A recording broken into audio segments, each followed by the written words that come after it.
Baik, pada materi yang pertama kita akan membahas mengenai kajian teori yang tentunya udah nggak asing lagi nih di telinga teman-teman.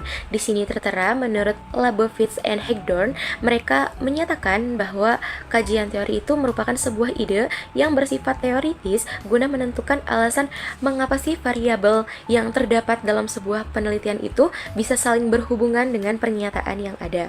Dan dapat disimpulkan, kajian teori itu berisikan serangkaian definisi, konsep, dan juga perspektif tentang sebuah hal yang sudah tersusun secara rapi. Dan biasanya kajian teori itu mengadopsi minimal satu teori yang mendasar yang tentunya berkaitan dengan topik yang sedang dibahas pada penelitian tersebut. Baik, selanjutnya kita akan membahas apa sih tujuan dari kajian teori yang dilakukan pada suatu penelitian. Tujuan yang pertama yaitu untuk membatasi masalah penelitian. Nah, dengan adanya kajian teori dapat membantu kita nih memperjelas, juga membatasi ruang lingkup masalah yang akan diteliti. Lalu, tujuan yang kedua yaitu menemukan benang baru yang diteliti. Dengan adanya kajian teori, kita dapat mengidentifikasi celah atau isu apa sih yang belum banyak diteliti, yang nantinya dapat membuka suatu peluang gitu untuk kita menemukan tema atau aspek baru yang bisa menjadi fokus suatu penelitian. Lalu, tujuan yang selanjutnya yaitu menghindari pendekatan yang tidak sesuai. Nah, dengan kita memahami teori-teori yang sudah ada, kita dapat menghindari metode atau pendekatan yang kurang relevan. Lalu, tujuan yang keempat yaitu memperoleh metodologi yang mencerahkan. Nah, kajian teori ini kan memberikan kita wawasan gitu mengenai berbagai metodologi yang telah digunakan dalam penelitian-penelitian sebelumnya. Nah, dari situ kita dapat belajar dari pengalaman orang lain dan nantinya kita dapat bisa memilih gitu metode apa sih yang paling sesuai untuk penelitian kita nanti. Lalu tujuan yang kelima yaitu mengidentifikasi rekomendasi untuk penelitian yang lebih jauh juga menjadi grand teori pendukung. Nah, kajian teori juga bisa membantu kita untuk mengidentifikasi rekomendasi bagi penelitian di masa depan nanti. Baik, selanjutnya kita akan membahas apa saja langkah-langkah untuk melakukan kajian teori. Langkah yang pertama, tentunya kita harus menetapkan nama variabel yang diteliti dan berapa jumlah variabel yang akan kita gunakan dalam penelitian ini. Yang kedua, kita harus mencari sumber-sumber bacaan seperti buku, kamus, ensiklopedia, jurnal ilmiah, laporan penelitian seperti skripsi, tesis, disertasi yang sebanyak-banyaknya, tapi harus tetap relevan dengan setiap variabel yang diteliti. Lalu langkah yang ketiga, kita harus melihat dulu daftar isi setiap buku dan kita memilih topik yang relevan dengan setiap variabel yang akan diteliti. Lalu langkah yang keempat, kita mencari definisi setiap variabel yang akan diteliti pada setiap sumber bacaan. Lalu kita bandingkan antara satu sumber dengan sumber yang lainnya. Nah, kita memilih di situ tuh definisi yang paling sesuai dengan penelitian yang akan kita lakukan. Lalu langkah yang kelima, kita harus membaca seluruh isi topik buku yang sesuai dengan variabel yang akan kita teliti. Lalu kita melakukan analisa, merenungkan, dan membuat rumusan dengan bahasa sendiri tentang isi setiap sumber data yang telah kita baca. Lalu langkah yang terakhir, kita mendeskripsikan teori-teori yang telah dibaca dari berbagai sumber-sumber ke dalam bentuk tulisan dengan bahasa sendiri. Halo semuanya, saya Rena Rismayanti. Di sini saya akan melanjutkan pembahasan mengenai kerangka berpikir. Nah, kerangka berpikir ini merupakan salah satu komponen yang penting dalam metodologi penelitian. Mengapa demikian? Nah, karena kerangka berpikir ini bakal berfungsi sebagai panduan untuk memahami dan menjelaskan fenomena yang diteliti. Kerangka berpikir membantu peneliti dalam merumuskan pertanyaan penelitian, mengidentifikasi variabel, dan menyusun hipotesis. Baik, bisa teman-teman lihat di dalam slide PPT ini bahwa definisi dari kerangka berpikir menurut Ade Heriana pada tahun 2020 dalam artikelnya mengatakan bahwa kerangka berpikir ini berfungsi untuk memetakan hubungan yang jelas antar variabel yang akan diteliti sehingga dapat memberikan gambaran yang jelas juga tentang apa yang ingin dicapai dalam penelitian tersebut. Pastinya hal ini dilakukan supaya peneliti itu tidak kehilangan fokus dalam proses penelitiannya. Dan untuk diksi antar variabel ini akan kita bahas di komponen kerangka berpikir. Baik, kita lanjut ke komponen kerangka berpikir. Yang pertama itu variabel penelitian. Nah, variabel penelitian ini merupakan elemen yang diukur atau diamati dalam penelitian. Variabel ini dapat berupa dua, yaitu variabel independen dan variabel dependen. Mungkin teman-teman sudah tidak asing dengan variabel ini. Variabel independen itu yang mempengaruhi dependen itu yang dipengaruhi. Kemudian yang kedua, hubungan antar variabel, yaitu kerangka berpikir harus menjelaskan bagaimana nih variabel-variabel itu tuh bisa saling berinteraksi gitu, bisa saling berkaitan satu sama lain. Misalnya, apakah ada pengaruh langsung atau mungkin ada pengaruh tidak langsung antara variabel-variabel tersebut. Kemudian, yang ketiga itu ada teori pendukung. Nah, teori ini harus relevan dengan apa yang sudah menjadi dasar dari kerangka berpikir. Karena teori ini kan bakal jadi pemberian landasan gitu bagi pemahaman fenomena yang akan diteliti dan membantu juga merumuskan hipotesis gitu. Kemudian, selanjutnya kita akan bahas mengenai penyusunan dari kerangka berpikir. Nah, untuk menyusun kerangka berpikir, di sini saya memetakan menjadi 5 cara gitu. Yang pertama itu identifikasi masalah penelitian. Nah, peneliti ini harus jelas gitu tentang masalah yang ditangani itu apa, yang merupakan titik awal gitu untuk merumuskan kerangka berpikir. Yang kedua, itu pengumpulan teori terkait. Nah, peneliti juga harus mengumpulkan teori-teori yang relevan untuk mendukung pemahaman tentang masalah yang diteliti. Kemudian, yang ketiga ada penentuan variabel. Menentukan variabel-variabel yang akan diteliti ini harus berdasarkan teori yang telah dikumpulkan.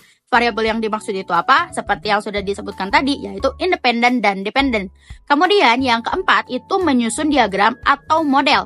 Nah, peneliti bakal membuat visualisasi dari hubungan antar variabel untuk mempermudah pemahaman dari kerangka berpikirnya. Kemudian yang kelima, merumuskan hipotesis. Nah, mungkin bagian ini bakal dibahas lanjut oleh Indra, tapi saya ingin menyinggung sedikit gitu bahwa hipotesis ini berdasarkan kerangka berpikir, peneliti itu akan menguji gitu apa yang ditelitinya. Oke, baik, selanjutnya kita akan membahas dari contoh kerangka berpikir. Nah, dalam penelitian, contoh ya, kita bakal ngambil penelitian pengaruh gitu rendahnya tingkat pendidikan terhadap sikap buang sampah sembarangan. Nah, kerangka berpikir ini dapat disusun sebagai berikut. Variabel independen yang mempengaruhinya itu tingkat pendidikan gitu. Karena tingkat pendidikan ini masuknya variabel bebas gitu. Kemudian, variabel dependen atau variabel yang dipengaruhi atau bisa disebut variabel terikat itu adalah sikap buang sampah sembarangan. Mungkin teman-teman sudah tidak asing ya dalam membuat seperti ini waktu mata kuliah PKI ya, penulisan karya ilmiah. Nah, kemudian, hubungan dari variabel independen dan dependen ini yaitu pengaruh tingkat pendidikan terhadap sikap buang sampah sembarangan. Nah, ketemu dong ya pengaruhnya gitu. Ketemu hubungan antar variabel ini, variabel independen dan dependen gitu. Artinya, dalam konteks ini, peneliti itu harus mencari teori-teori yang mendukung antara hubungan ini gitu dan merumuskan hipotesis yang relevan. Selanjutnya, kita akan beralih pembahasan ke hipotesis. Selanjutnya adalah hipotesis. Hipotesis berasal dari dua kata, yaitu hypo yang berarti sementara dan tesis yang berarti kesimpulan. Dalam penelitian, hipotesis sering diartikan sebagai dugaan atau jawaban sementara terhadap suatu permasalahan penelitian. Kata dugaan dan sementara menunjukkan bahwa suatu hipotesis harus dibuktikan kebenarannya. Apakah dapat diterima menjadi suatu pernyataan yang permanen atau tidak? Jika tidak berarti, hipotesis tersebut harus ditolak, sehingga tidak dapat digunakan lebih lanjut. Contohnya, seorang peneliti menyatakan bahwa terdapat hubungan positif dan signifikan antara motivasi belajar dengan prestasi belajar. Untuk membuktikan benar tidaknya hipotesis ini, maka peneliti harus melakukan penelitian dan analisa. Selanjutnya adalah hipotesis dan masalah penelitian. Rumusan hipotesis harus mengacu pada masalah yang ingin dipecahkan dalam penelitian. Oleh sebab itu, baik masalah penelitian maupun hipotesis harus dirumuskan dalam kalimat yang jelas, spesifik, dan dapat diukur. Sehingga, rumusan masalah dapat dijawab dan dirumuskan hipotesisnya dan dapat diuji kebenarannya berdasarkan data-data yang dikumpulkan. Pada prinsipnya, rumusan masalah dapat dikelompokkan menjadi 3 bentuk, yaitu deskriptif, asosiatif, dan komparatif. Dengan demikian, rumusan hipotesis harus disesuaikan dengan ketiga bentuk rumusan masalah tersebut. Dalam statistik, hipotesis ada 2, yaitu hipotesis nol dan hipotesis alternatif. Hipotesis nol dirumuskan dalam kalimat negatif. Misalnya, tidak ada hubungan atau perbedaan antara satu variabel dan variabel lainnya. Sedangkan dalam hipotesis alternatif merupakan hipotesis positif. Misalnya ada atau terdapat hubungan atau perbedaan antara satu variabel dengan variabel lainnya. Ada 3 alternatif pengujian hipotesis. Pertama, uji dua pihak atau two-tailed test. Uji dua pihak digunakan jika hipotesis 0 mengatakan sama dengan, dan hipotesis alternatif mengatakan bahwa harga parameter tidak sama dengan harga yang dihipotesiskan. Yang kedua, uji satu pihak kanan, one-tailed test, right tail. Uji hipotesis satu pihak, dalam hal ini pihak kanan dapat digunakan jika hipotesis 0 mengatakan lebih kecil atau sama dengan, dan hipotesis alternatif mengatakan lebih besar. Yang ketiga, uji satu pihak kiri, one tail test, left tail. Uji hipotesis satu pihak, dalam hal ini pihak kiri, dapat digunakan jika hipotesis 0 lebih besar atau sama dengan, dan hipotesis alternatif mengatakan lebih kecil. Teman-teman, di sini saya akan sedikit menjelaskan tentang contoh penggunaan daripada kajian teori, kerangka berpikir, dan hipotesis. Baik, di sini saya langsung memberikan contoh kajian teori. Jadi, semua penelitian itu haruslah berlandaskan teori, teman-teman ya.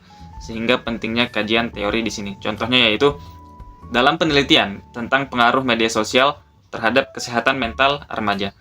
Kajian teorinya mencakup analisis bagaimana media sosial sebagai alat pembanding sosial. Seperti itu. Yang menunjukkan bahwa ternyata remaja cenderung membandingkan dirinya sendiri dengan orang lain. Salah satunya melalui media sosial. Nah, dari landasan teori ini, mulailah kajian dimulai. Nah, mulailah penelitian dilaksanakan. Seperti itu. Selanjutnya masuk kita ke contoh dari kerangka berpikir. Betapa pentingnya kerangka berpikir ini, sehingga bisa untuk menuntun bagaimana penelitian itu berjalan, step by step-nya. Seperti itu. Contohnya yaitu, peneliti menyusun kerangka berpikir yang menghubungkan variabel satu dengan variabel yang lain, variabel independen dengan variabel dependen. Contohnya seperti hubungan pendidikan dengan sikap membuang sampah. Nah, maka di sini dihubungkan variabel pendidikan independen dengan sikap membuang sampah, yaitu dependen. Nah, dari sinilah peneliti memetakan hubungan ini untuk menjelaskan fenomena yang terjadi seperti itu. Selanjutnya, contoh dari hipotesis, teman-teman. Peneliti di sini merumuskan hipotesis bahwa misal nih, tingkat pendidikan berpengaruh positif terhadap buang sampah. Nah, inilah hipotesis ataupun asumsi ya yang didapat oleh si peneliti. Namun, walaupun dia sudah mungkin dapat menyimpulkan asumsi tersebut, menyimpulkan hipotesis dia, namun ini juga akan diuji ya melalui pengumpulan data dan analisis statistik untuk menentukan kebenarannya. Seperti itu, teman-teman. Baik, di sini saya akan memberikan kesimpulan dari materi-materi yang telah rekan saya sampaikan tadi.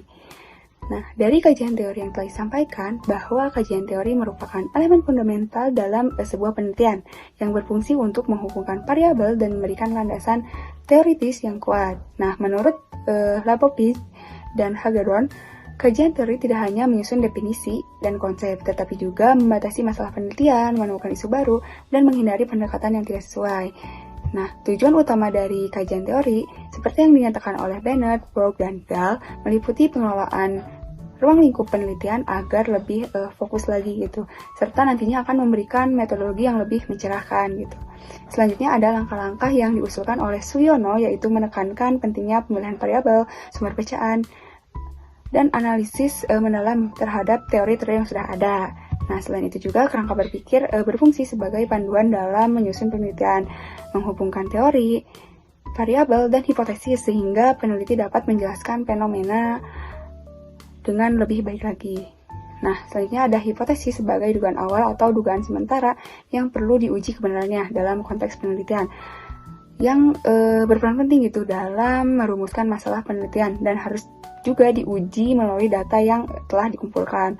Nah, dengan demikian, kajian teori, kerangka berpikir, dan hipotesis saling terkait gitu dan membentuk dasar yang kokoh untuk penelitian yang valid dan bermakna.